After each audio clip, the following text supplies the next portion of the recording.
ಸ್ನೇಹಿತರೆ, ಮೀಡಿಯಾ ಮಾಸ್ಟರ್ಸ್ಗೆ ಸ್ವಾಗತ ಸುಸ್ವಾಗತ.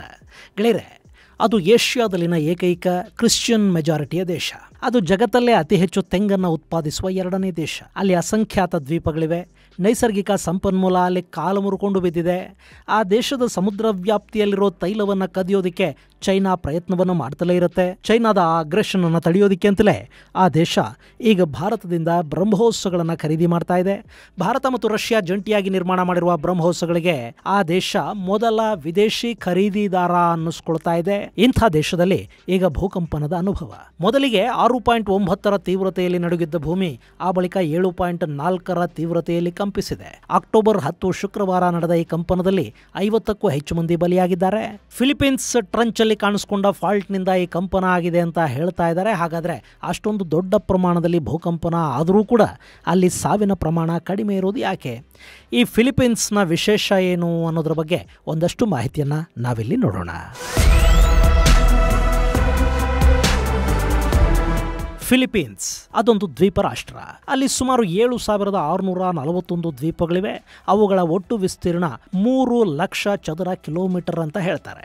ನಮ್ಮ ಕರ್ನಾಟಕಕ್ಕಿಂತ 1.5 ಪಟ್ಟು ದೊಡ್ಡದಾಗಿರೋ ಆ ದೇಶದಲ್ಲಿ 11 ಕೋಟಿಗೂ ಅಧಿಕ ಜನಸಂಖ್ಯೆ ಇದೆ. ಹೀಗಾಗಿ ಅದು ಜಗತ್ತಿನ 12ನೇ ಅತಿ ಹೆಚ್ಚು ಜನಸಂಖ್ಯೆಯನ್ನು ಹೊಂದಿರುವ ದೇಶ ಅಂತ ಕರೆಸ್ಕೊಳ್ಳುತ್ತೆ. ಇನ್ನು ಫಿಲಿಪೀನ್ಸ್ ಇರೋದು ಪೆಸಿಫಿಕ್ ಸಾಗರದ ನಡುವೆ. ಹಾಗೇನೆ ಅಲ್ಲಿ ಕಾಣಿಸುವ ರಿಂಗ್ ಆಫ್ ಫೈರ್ ಕೂಡ ಈ ಫಿಲಿಪೀನ್ಸ್ ಅನ್ನ ತನ್ನ ಅಂಕೆಯಲ್ಲಿ ಇಟ್ಟುಕೊಂಡಿದೆ. ಇನ್ನು 20ಕ್ಕೂ ಹೆಚ್ಚು ಆಕ್ಟಿವ್ ವಾಲ್ಕೆನೋಗಳು ಅಲ್ಲಿವೆ. ಹಾಗೆಯೇ ಫಿಲಿಪೀನ್ಸ್ ಅಲ್ಲಿ 3 ಭೂಖಂಡಗಳು ಒಂದನ್ನೊಂದು ಸಂಧಿಸುತ್ತವೆ. ಯುರೇಷಿಯಾ ಭೂಖಂಡ, ಫಿಲಿಪೀನ್ಸ್ ಸಿ ಭೂಖಂಡ ಹಾಗೂ ಪೆಸಿಫಿಕ್ ಭೂಖಂಡಗಳು ಇಲ್ಲಿ ಒಂದಕ್ಕೊಂದು ಸೇರುತ್ತವೆ. ಹೀಗಾಗಿನೇ ಈ ಫಿಲಿಪೀನ್ಸ್ ಕೂಡ ಜಾಗತಿಕವಾಗಿ ಅತಿ ಹೆಚ್ಚು ಭೂಚಟುವಟಿಕೆಗಳು ನಡೆಯುವ ಜಾಗ ಅಂತ ಗುರುತಿಸ್ಕೊಳ್ಳುತ್ತೆ. ಭಯಾನಕ ಭೂಕಂಪನಗಳು, ಸುನಾಮಿಗಳು ಇಲ್ಲಿ ಸರ್ವೇ ಸಾಮಾನ್ಯ. ಈಗ ಸಂಭವಿಸಿರೋದು ಕೂಡ ಅಂಥದ್ದೇ ಒಂದು ಭೂಚಲನೆಯ ಕಂಪನ. ಮೊನ್ನೆ ಅಕ್ಟೋಬರ್ 10ನೇ ತಾರೀಕು ಫಿಲಿಪೀನ್ಸ್ನ ದವೋವಾದಲ್ಲಿ 6.9ರ ತೀವ್ರತೆಯಲ್ಲಿ ಭೂಮಿ ನಡುಗಿತು. ಅದಾದ ಕೆಲವೇ ಗಂಟೆಗಳಲ್ಲಿ ಅಲ್ಲಿನ ಭೂಮಿ 7.4ರ ತೀವ್ರತೆಯಲ್ಲಿ ಮತ್ತೆ ಕಂಪಿಸಿತು. ಫಿಲಿಪೀನ್ಸ್ ಟ್ರಂಚ್ ಅಲ್ಲಿನ ಫಾಲ್ಟ್ ಲೈನ್ ಬಳಿ ಭೂಖಂಡಗಳು ಜರುಗಿದ ಕಾರಣ ಈ ಕಂಪನ ಉಂಟಾಯಿತು ಅಂತ ಹೇಳಲಾಗಿದೆ. ಇನ್ನು ಈ ಕಂಪನದ ಕೇಂದ್ರ ಬಿಂದು 10 ಕಿಲೋಮೀಟರ್ ಆಳದಲ್ಲಿದೆ ಅಂತ ಕೂಡ ಹೇಳ್ತಾ ಇದ್ದಾರೆ. ಫಿಲಿಪೀನ್ಸ್ ಅಲ್ಲಿ ಪಶ್ಚಾತ್ ಕಂಪನಗಳು ಹಾಗೂ ಸುನಾಮಿಯ ಎಚ್ಚರಿಕೆಯನ್ನು ಕೊಡಲಾಗಿದೆ. ಇನ್ನು ಇದು ರಿಂಗ್ ಆಫ್ ಫೈರ್ ಅಲ್ಲಿರೋದ್ರಿಂದ ಇಲ್ಲಿ ಕಂಪನಗಳು ಸ್ವಲ್ಪ ಹೆಚ್ಚಿನ ಪ್ರಮಾಣದಲ್ಲಿರುತ್ತವೆ. ಹಾಗಾಗಿನೇ ಜಪಾನ್ನ ಥರಾನೇ ಫಿಲಿಪೀನ್ಸಲ್ಲಿ ಕೂಡ ಕಟ್ಟಡಗಳನ್ನು ಕಟ್ಟುವಾಗ ಭೂಕಂಪ ನಿರೋಧಕ ಶೈಲಿಯಲ್ಲೇ ಕಟ್ತಾರೆ. ಹಗುರವಾದ ವಸ್ತುಗಳಿಂದ ಮನೆಗಳನ್ನು ಅಲ್ಲಿ ನಿರ್ಮಾಣ ಮಾಡ್ಕೋತಾರೆ. ಒಂದು ವೇಳೆ ಕಂಪನದ ತೀವ್ರತೆ ಹೆಚ್ಚಾಗಿ ಆ ಮನೆಗಳು ಉರುಳಿ ಬಿದ್ದರೂ ಜನಕ್ಕೆ ಯಾವುದೇ ರೀತಿಯ ಸಮಸ್ಯೆಗಳಾಗದ ಹಾಗೆ ಎಚ್ಚರಿಕೆಗಳನ್ನು ಅಲ್ಲಿ ತಗೋತಾರೆ. ಹೀಗಾಗಿನೇ ಫಿಲಿಪೀನ್ಸಲ್ಲಿ 7.4ರ ತೀವ್ರತೆಯ ಕಂಪನ ಸಂಭವಿಸಿದರೂ ಕೂಡ ಹೆಚ್ಚು ಸಾವು ನೋವು ಸಂಭವಿಸಿಲ್ಲ. ಶಾಲಾ ಕಟ್ಟಡವೊಂದು ಉರುಳಿ ಬಿದ್ದಿರೋ ಕಾರಣದಿಂದ 50 ಮಕ್ಕಳು ಗಾಯಗೊಂಡಿದ್ದಾರೆ. ಅವರನ್ನು ಆಸ್ಪತ್ರೆಗೆ ಸೇರಿಸಲಾಗಿದ್ದು ಎಲ್ಲರೂ ಜೀವಾಪಾಯದಿಂದ ಪಾರಾಗಿದ್ದಾರೆ. ಹಾಗೆಯೇ ಈ ಕಂಪನದ ನಂತರ ಫಿಲಿಪೀನ್ಸಲ್ಲಿ ಒಟ್ಟು 800 ಆಫ್ಟರ್ ಶಾಕ್ಗಳಾಗಿದ್ದು ಇದು ದಾಖಲೆಯಾಗಿ ಉಳಿದುಕೊಳ್ತಾ ಇದೆ. ಇನ್ನು ಈ ಕಂಪನ ಸಂಭವಿಸಿರೋದು ಫಿಲಿಪೀನ್ಸ್ನ ಮಿಂಡನಾವೋ ಅನ್ನೋ ದ್ವೀಪದಲ್ಲಿ. ಹಿಂದೆ 1976ರಲ್ಲಿ ಕೂಡ ಇದೇ ದ್ವೀಪದಲ್ಲಿ 8ರ ತೀವ್ರತೆಯಲ್ಲಿ ಕಂಪನ ಸಂಭವಿಸಿತ್ತು. ಆಗ ಅಲ್ಲಿ 8,000 ಮಂದಿ ಪ್ರಾಣ ಕಳ್ಕೊಂಡಿದ್ರು. ಗೆಳೆಯರೆ, ಈ ಫಿಲಿಪೀನ್ಸ್ ಅನ್ನೋದು ಕೇವಲ ಭೂಕಂಪನದ ನಾಡಷ್ಟೇ ಅಲ್ಲ, ಇದು ಜಗತ್ತಲ್ಲೇ ಅತ್ಯಂತ ವಿಶಿಷ್ಟವಾಗಿ ಗುರುತಿಸಿಕೊಳ್ಳುವ ದೇಶ. ಫಿಲಿಪೀನ್ಸ್ಗೆ 67,000 ವರ್ಷಗಳ ಹಿಂದೆ ಮನುಷ್ಯ ಕಾಲಿಟ್ಟ ಅನ್ನೋ ಐತಿಹಾಸಿಕ ಪುರಾವೆಗಳು ಸಿಗತ್ವೆ. ಅವತ್ತಿಗೆ ಆಸ್ಟ್ರೋನೇಷಿಯನ್ ಜನ ಇಲ್ಲಿಗೆ ಬಂದು ವಾಸ ಮಾಡ್ತಾ ಇದ್ರು. ಅವರು ಅನಿಮಿಸಮ್ ಅನ್ನ ಫಾಲೋ ಮಾಡ್ತಾ ಇದ್ರು. ಅನಿಮಿಸಮ್ ಅಂದ್ರೆ ಪ್ರಾಣಿ ಪಕ್ಷಿಗಳನ್ನ ಪೂಜಿಸುವ ಪದ್ಧತಿ, ಅಂದ್ರೆ ಪ್ರಕೃತಿಯನ್ನ ಆರಾಧಿಸುವ ಜನ ಅವರು. ಆ ಬಳಿಕ ಅಲ್ಲಿಗೆ ಸನಾತನ ಧರ್ಮ ಕಾಲಿಡ್ತು. ಅದರ ಬೆನ್ನಲ್ಲೇ ಬುದ್ಧಿಸಂ ಕೂಡ ಅಲ್ಲಿಗೆ ಹೋಯಿತು. ಮುಂದೆ ಆಗ್ನೇಯ ಏಷ್ಯಾ ದೇಶಗಳಿಗೆ ಬಂದ ಇಸ್ಲಾಂ ಈ ಫಿಲಿಪೀನ್ಸ್ಗೆ ಕೂಡ ಬಂತು.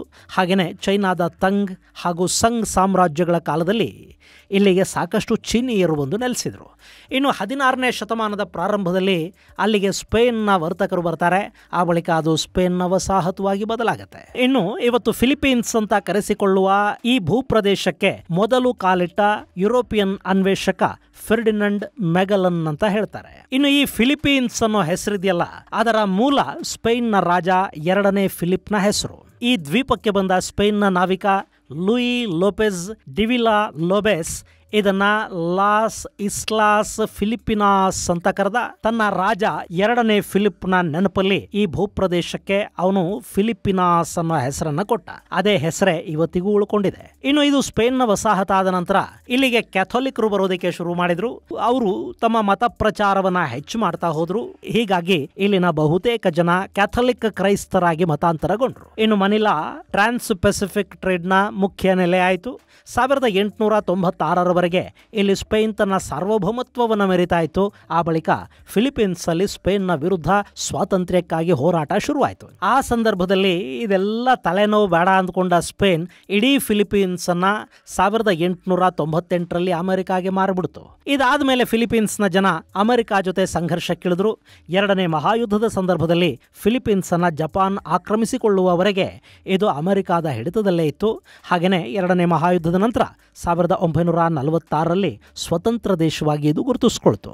ಆ ಬಳಿಕ ಅಲ್ಲಿ ಕೂಡ ಮಾರ್ಷಲ್ ಲಾ ಬಂತು, ಪ್ರಜಾಪ್ರಭುತ್ವಕ್ಕಾಗಿ ಹೋರಾಟಗಳಾದವು, ಸಾಕಷ್ಟು ಬೆಳವಣಿಗೆಗಳಲ್ಲಿ ನಡೆದವು. ಇದೆಲ್ಲ ಆದಮೇಲೆ 1986ರಿಂದ ಅಧ್ಯಕ್ಷೀಯ ಪ್ರಜಾಪ್ರಭುತ್ವ ವ್ಯವಸ್ಥೆಯನ್ನ ಈ ಫಿಲಿಪೈನ್ಸ್ ಹೊಂದೋದಕ್ಕೆ ಸಾಧ್ಯ ಆಯಿತು. ಒಂದು ಕಾಲದಲ್ಲಿ ಕೃಷಿಯ ಮೇಲೆ ಹೆಚ್ಚು ಅವಲಂಬಿತವಾಗಿದ್ದ ದೇಶ ಆ ಬಳಿಕ ಸರ್ವಿಸ್ ಇಂಡಸ್ಟ್ರಿಯ ಹಬ್ ಆಗಿ ಮ್ಯಾನುಫ್ಯಾಕ್ಚರಿಂಗ್ ದೈತ್ಯನಾಗಿ ಕೂಡ ಇವತ್ತು ಬದಲಾಗಿದೆ.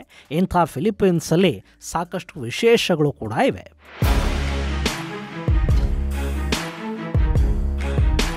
ಗೆಳೆಯರೆ, ಫಿಲಿಪೀನ್ಸ್ 7641 ದ್ವೀಪಗಳನ್ನು ಹೊಂದಿದೆ ಅಲ್ವಾ? ಅವುಗಳ ಪೈಕಿ 500ಕ್ಕಿಂತ ಹೆಚ್ಚು ದ್ವೀಪಗಳಿಗೆ ಇನ್ನೂ ಕೂಡ ಸರಿಯಾದ ಹೆಸರನ್ನಿಡೋದಕ್ಕೆ ಸಾಧ್ಯ ಆಗಿಲ್ಲ. ಹಾಗೆ 564 ದ್ವೀಪಗಳನ್ನು 2017ರಲ್ಲಿ ಗುರುತಿಸಿ ಅವುಗಳನ್ನು ದೇಶದ ಒಟ್ಟು ದ್ವೀಪಗಳ ಪಟ್ಟಿಗೆ ಸೇರ್ಪಡೆ ಮಾಡಲಾಗಿದೆ. ಇನ್ನು ಫಿಲಿಪೀನ್ಸಲ್ಲಿ 170ಕ್ಕೂ ಹೆಚ್ಚು ಸ್ಥಳೀಯ ಭಾಷೆಗಳಿವೆ. ಸದ್ಯಕ್ಕೆ ಫಿಲಿಪಿನೋ ಅನ್ನೋದು ರಾಷ್ಟ್ರೀಯ ಭಾಷೆ ಆಗಿದ್ರೂ ಕೂಡ ಇಲ್ಲಿರೋ ಪ್ರತಿ ದ್ವೀಪವು ತನ್ನದೇ ಆದ ಭಾಷೆ ಮತ್ತು ಸಂಪ್ರದಾಯವನ್ನು ಹೊಂದಿದೆ. ಇನ್ನು ಫಿಲಿಪೀನ್ಸ್ ಏಷ್ಯಾದ ಏಕೈಕ ಕ್ರಿಶ್ಚಿಯನ್ ದೇಶ ಅಂತ ಗುರುತಿಸ್ಕೊಳ್ಳುತ್ತೆ. ಅಲ್ಲಿನ 86% ಜನ ರೋಮನ್ ಕ್ಯಾಥಲಿಕರಾಗಿದ್ದಾರೆ. ಇದು ಫಿಲಿಪೀನ್ಸ್ ಅನ್ನ ಇಡೀ ಜಗತ್ತಲ್ಲೇ ಅತಿ ಹೆಚ್ಚು ರೋಮನ್ ಕ್ಯಾಥಲಿಕರಿರುವ 3ನೇ ದೇಶ ಅಂತ ಗುರುತಿಸಿಕೊಳ್ಳೋ ಹಾಗೆ ಮಾಡಿದೆ. ಇನ್ನುಳಿದಂತೆ ಒಟ್ಟು ಜನಸಂಖ್ಯೆಯ 6% ಮುಸ್ಲಿಮರಿದ್ದಾರೆ. ಬೇರೆ ಬೇರೆ ಮತಧರ್ಮಗಳು ಕೂಡ ಫಿಲಿಪೀನ್ಸ್ನಲ್ಲಿವೆ. ಇನ್ನು ಸೆಪ್ಟೆಂಬರ್ನಿಂದ ಜನವರಿಯವರೆಗೆ ಅಲ್ಲಿ ಕ್ರಿಸ್ಮಸ್ ಆಚರಣೆಯನ್ನು ಮಾಡಲಾಗುತ್ತೆ. ಇದು ಜಗತ್ತಲ್ಲೇ ದೀರ್ಘಾವಧಿ ನಡೆಯುವ ಕ್ರಿಸ್ಮಸ್ ಆಚರಣೆ ಅಂತ ಕರೆಸ್ಕೊಳ್ಳುತ್ತೆ. ಹಾಗೆಯೇ ಫಿಲಿಪೀನ್ಸಲ್ಲಿ ಬಸ್ಸುಗಳು ಹೆಚ್ಚಾಗಿ ನಮಗೆ ನೋಡೋದಕ್ಕೆ ಸಿಗೋದಿಲ್ಲ. ಬದಲಾಗಿ ಅಲ್ಲಿ ಜೀಪ್ನಿಗಳು ಹೆಚ್ಚಾಗಿ ಕಾಣಿಸುತ್ತವೆ. ಜನ ಅದರಲ್ಲಿ ಓಡಾಡೋದಕ್ಕೆ ಹೆಚ್ಚು ಇಷ್ಟಪಡ್ತಾರೆ.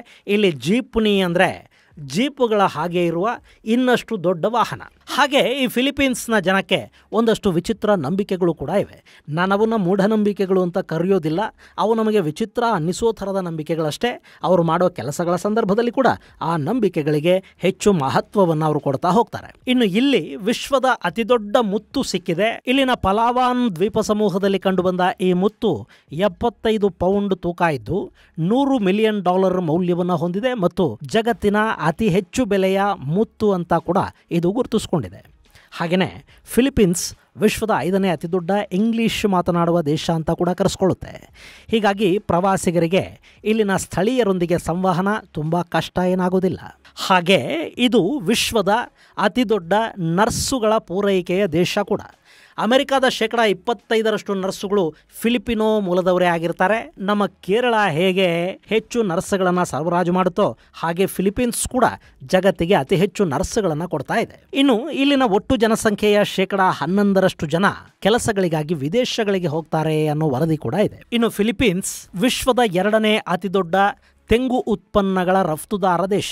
ವರ್ಷಕ್ಕೆ 19.5 ಮಿಲಿಯನ್ ಟನ್ಗಿಂತ ಹೆಚ್ಚು ತೆಂಗನ್ನು ಈ ದೇಶ ರಫ್ತು ಮಾಡುತ್ತೆ.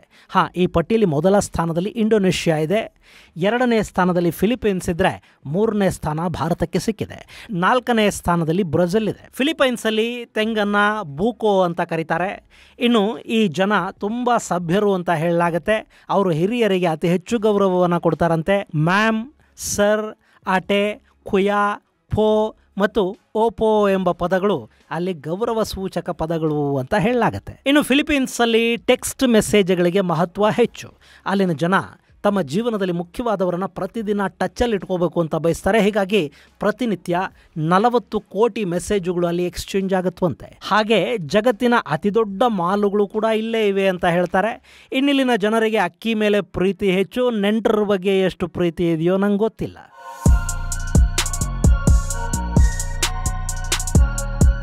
ಇಲ್ಲಿನ 99% ಮಂದಿ ಅಕ್ಕಿ ಇಲ್ಲದೆ ಊಟ ಮಾಡೋದಿಲ್ಲ ಅಂತ ಹೇಳ್ತಾರೆ. ಹಾಗೇನೆ ನಮ್ಮಲ್ಲಿ ಕೆಲವರು 3 ಹೊತ್ತು ಊಟ ಮಾಡ್ತಾರಲ್ಲ, ಹಾಗೆ ಫಿಲಿಪೀನ್ಸ್ನ ಜನ 4 ಹೊತ್ತು ಊಟ ಮಾಡ್ತಾರೆ. ಅವರು ಭೋಜನ ಪ್ರಿಯರು ಅಂತ ಹೇಳಲಾಗತ್ತೆ. ಅಲ್ಲಿನ ನಿಸರ್ಗ ಕೂಡ ತುಂಬಾನೇ ವಿಭಿನ್ನ. ಅಲ್ಲಿ ಎತ್ತರದ ಪರ್ವತಗಳಿವೆ, ಕಣಿವೆಗಳಿವೆ, ಅತ್ಯುತ್ತಮವಾದ ಬೀಚುಗಳಿವೆ. ಅಗ್ನಿಪರ್ವತಗಳನ್ನು ನೋಡೋದಿಕ್ಕೂ ಅಲ್ಲಿ ಸಾಧ್ಯ ಆಗುತ್ತೆ. ಹಾಗೆ ಭೂಮಿಯ ಒಳಗೆ ಹರಿಯುವ ನದಿ ಕೂಡ ಅಲ್ಲಿದೆ. ಪುಯರ್ಟೋ ಪ್ರಿನ್ಸೆಸಾ ಅನ್ನೋದು ಆ ಗುಪ್ತಗಾಮಿನಿ ನದಿಯ ಹೆಸರು. ಅದು ವಿಶ್ವದ ಅತಿದೊಡ್ಡ ಗುಪ್ತಗಾಮಿನಿ ನದಿ ಅಂತ ಗುರುತಿಸಿಕೊಂಡಿದೆ. ಹಾಗೆಯೇ ಫಿಲಿಪೀನ್ಸ್ ಅಲ್ಲಿ 3 ಪ್ರಮುಖ ದ್ವೀಪ ಸಮೂಹಗಳನ್ನು ಗುರುತಿಸಲಾಗಿದೆ. ಅವುಗಳನ್ನು ಲುಜಾನ್, ವಿಸಾಯಸ್ ಮತ್ತು ಮಿಂಡನಾವೋ ಅಂತ ಕರೀತಾರೆ. ಫಿಲಿಪೀನ್ಸ್ನ ರಾಜಧಾನಿ ಮನಿಲಾ ಇರೋದು ಈ ಲುಜಾನ್ ದ್ವೀಪ ಸಮೂಹದಲ್ಲಿ. ಇನ್ನು ಫಿಲಿಪೀನ್ಸ್ನ ಕಾಡುಗಳು ಕೂಡ ತುಂಬಾ ಆಕರ್ಷಕವಾಗಿ ಕಾಣುತ್ತೆ. ಅಲ್ಲಿನ ಒಟ್ಟು ಅರಣ್ಯದ ಪೈಕಿ ಉಷ್ಣವಲಯದ ಮಳೆ ಕಾಡುಗಳೇ 20% ಹಾಗೆಯೇ ಇಲ್ಲಿ ಮ್ಯಾಂಗ್ರೋವ್ ಕಾಡುಗಳು, ಸಮುದ್ರ ಕಾಡುಗಳು ಮತ್ತು ಪರ್ವತದ ಕಾಡುಗಳು ವಿಶಿಷ್ಟ ಪರಿಸರ ವ್ಯವಸ್ಥೆಯನ್ನು ಸೃಷ್ಟಿ ಮಾಡಿವೆ. ಈ ಮ್ಯಾಂಗ್ರೋವ್ ಕಾಡುಗಳಿವೆಯಲ್ಲ, ಇವು ಸಮುದ್ರದ ಅಬ್ಬರ, ಸುನಾಮಿ ಅಂತ ನೈಸರ್ಗಿಕ ಸಮಸ್ಯೆಗಳಿಂದ ಈ ನೆಲಕ್ಕೆ ಸಾಕಷ್ಟು ರಕ್ಷಣೆಯನ್ನು ಕೊಡುತ್ತವೆ. ಅಲ್ಲದೆ ಫಿಲಿಪೀನ್ಸ್ ಉತ್ಪಾದಿಸುವ ಕಾರ್ಬನ್ ಅನ್ನು ಹೀರುವ ಕೆಲಸವನ್ನು ಕೂಡ ಇಲ್ಲಿನ ಮ್ಯಾಂಗ್ರೋವ್ ಕಾಡುಗಳು ಮಾಡ್ತಾ ಇವೆ. ಹಾಗೆಯೇ ಇಲ್ಲಿ ಟಾರ್ಸಿಯರ್ ಅನ್ನೋ ದೊಡ್ಡ ಕಣ್ಣುಗಳ ಪ್ರಾಣಿ ಅತ್ಯಂತ ಆಕರ್ಷಣೀಯವಾಗಿ ಕಾಣುತ್ತೆ. ಇದು ನಮ್ಮಲ್ಲಿ ಕಾಡು ಪಾಪಗಳಿವೆಯಲ್ಲ, ಆ ಥರದ ಪ್ರಾಣಿ. ಈ ಫಿಲಿಪೀನ್ಸ್ನ ಕಾಡುಗಳ ರಕ್ಷಣೆಯಲ್ಲಿ ಈ ಟಾರ್ಸಿಯರ್ನ ಪಾತ್ರ ತುಂಬಾ ದೊಡ್ಡದಿದೆ. ಹಾಗೆಯೇ ಇಲ್ಲಿ ಕಂಡುಬರುವ ಮತ್ತೊಂದು ವಿಶಿಷ್ಟ ಪಕ್ಷಿ ಅಂದ್ರೆ ಅದು ಫಿಲಿಪೀನ್ಸ್ ಈಗಲ್. ಇದರ ಚಿತ್ರವನ್ನೇ ಫಿಲಿಪೀನ್ಸ್ನ ಧ್ವಜದಲ್ಲಿ ಕೂಡ ಅಳವಡಿಸಲಾಗಿದೆ. ಇದು ಜಗತ್ತಲ್ಲಿ ಕಂಡುಬರುವ ದೊಡ್ಡ ಹದ್ದುಗಳ ಪ್ರಭೇದಗಳ ಪೈಕಿ ಒಂದು ಅಂತ ಗುರುತಿಸಿಕೊಂಡಿದೆ. ಹಾಗೆಯೇ ಡಂಗಾಂಗ್ ಅನ್ನೋ ಸಮುದ್ರ ಹಸು ಮತ್ತು ವೇಲ್ ಶಾರ್ಕ್ಗಳು ಇಲ್ಲಿ ವಿಶೇಷವಾಗಿ ಕಾಣಸಿಗುತ್ತವೆ. ಹಾಗೆಯೇ ಇಲ್ಲಿರೋ ಸಾಲ್ಟ್ ವಾಟರ್ ಕ್ರೊಕೊಡೈಲ್ ಜಗತ್ತಿನ ಅತಿದೊಡ್ಡ ಮೊಸಳೆಗಳ ಪೈಕಿ ಒಂದು ಅಂತ ಗುರುತಿಸಿಕೊಳ್ಳುತ್ತೆ. ಇದರ ಬೈಟ್ ಪವರ್ 3700 PS ನಷ್ಟಿರುತ್ತೆ. ಇನ್ನು ಫಿಲಿಪೀನ್ಸ್ ಆಗ್ನೇಯ ಏಷ್ಯಾ ದೇಶಗಳ ಪೈಕಿ ಒಂದು. ಇದು ಒಂದು ದ್ವೀಪ ರಾಷ್ಟ್ರ ಆಗಿರೋದ್ರಿಂದ ಅಕ್ಕಪಕ್ಕದ ದ್ವೀಪಗಳ ಜೊತೆ ಸಮುದ್ರ ಗಡಿಯನ್ನು ಇದು ಹಂಚಿಕೊಳ್ಳುತ್ತೆ. ಹಾಗೆಯೇ ಸುಮಾರು 36,289 ಕಿಲೋಮೀಟರ್ ಉದ್ದದ ಕರಾವಳಿಯನ್ನು ಹೊಂದಿರುವ ಫಿಲಿಪೀನ್ಸ್ ವಿಶ್ವದ 5ನೇ ಅತಿ ಉದ್ದದ ಕರಾವಳಿಯನ್ನು ಹೊಂದಿರುವ ಖ್ಯಾತಿಯನ್ನು ಕೂಡ ಪಡ್ಕೊಂಡಿದೆ. ಹಾಗೆಯೇ Taiwan, Japan, pulao, Indonesia, Malaysia, Vietnam ಹಾಗೂ ಚೈನಾ ಜೊತೆ ಫಿಲಿಪೀನ್ಸ್ ಜಲಗಡಿಯನ್ನು ಹಂಚಿಕೊಳ್ಳುತ್ತೆ. ದಕ್ಷಿಣ ಚೀನಾ ಸಮುದ್ರದಲ್ಲಿ ಚೀನಾಗೂ ಫಿಲಿಪೀನ್ಸ್ಗೂ ಸಾಕಷ್ಟು ವಿವಾದಗಳೂ ಇವೆ. ದಕ್ಷಿಣ ಚೀನಾ ಸಮುದ್ರದಲ್ಲಿ ಸಿಗುವ ನೈಸರ್ಗಿಕ ಸಂಪನ್ಮೂಲಗಳು, ತೈಲ ಮುಂತಾದವುಗಳಿಗಾಗಿ ಚೈನಾ ತನ್ನ ನೆರೆ ದೇಶಗಳ ಜಲಗಡಿಯನ್ನು ತನ್ನದೇ ಅಂತ ಹೇಳ್ತಾ ಇರುತ್ತೆ. ಫಿಲಿಪೀನ್ಸ್ ಜೊತೆ ಕೂಡ ಅದೇ ರೀತಿಯ ಕಿರಿಕ್ ಚೈನಾಗಿದೆ. ಹೀಗಾಗಿ ಚೈನಾ ಜೊತೆ ಫಿಲಿಪೀನ್ಸ್ ಸದಾ ಸಂಘರ್ಷಕ್ಕೆ ಇಳಿತಾ ಇರುತ್ತೆ. ಈ ಸಂಘರ್ಷದ ಕಾರಣದಿಂದಲೇ ಫಿಲಿಪೀನ್ಸ್ ಭಾರತದಿಂದ ಬ್ರಹ್ಮೋಸ್ಗಳನ್ನು ಕೂಡ ಖರೀದಿ ಮಾಡಿದೆ. ಇತ್ತೀಚೆಗೆ ಫಿಲಿಪೀನ್ಸ್ ಭಾರತದ ಜೊತೆ ಜಂಟಿ ನೌಕಾಭ್ಯಾಸವನ್ನು ಕೂಡ ಮಾಡ್ತಾ ಇದೆ. ಇದು ಗೆಳೆಯರೆ ಆಗ್ನೇಯ ಏಷ್ಯಾ ದೇಶಗಳ ಸಾಲಲ್ಲಿರುವ ಏಷ್ಯಾದ ಏಕೈಕ ಕ್ರಿಶ್ಚಿಯನ್ ದೇಶ ಮತ್ತು ಜಗತ್ತಲ್ಲೇ ಅತಿ ಹೆಚ್ಚು ರೋಮನ್ ಕ್ಯಾಥಲಿಕ್ಕರಿರುವ 3ನೇ ದೇಶದ ಕುರಿತಾದ ಒಂದಷ್ಟು ಮಾಹಿತಿ. ಮುಂದಿನ ಸಂಚಿಕೆಯಲ್ಲಿ ಮತ್ತಷ್ಟು ವಿಶೇಷಗಳ ಜೊತೆ ಮತ್ತೆ ಭೇಟಿಯಾಗೋಣ. ಅಲ್ಲಿವರೆಗೆ ಜೈ ಹಿಂದ್, ಜೈ ಕರ್ನಾಟಕ.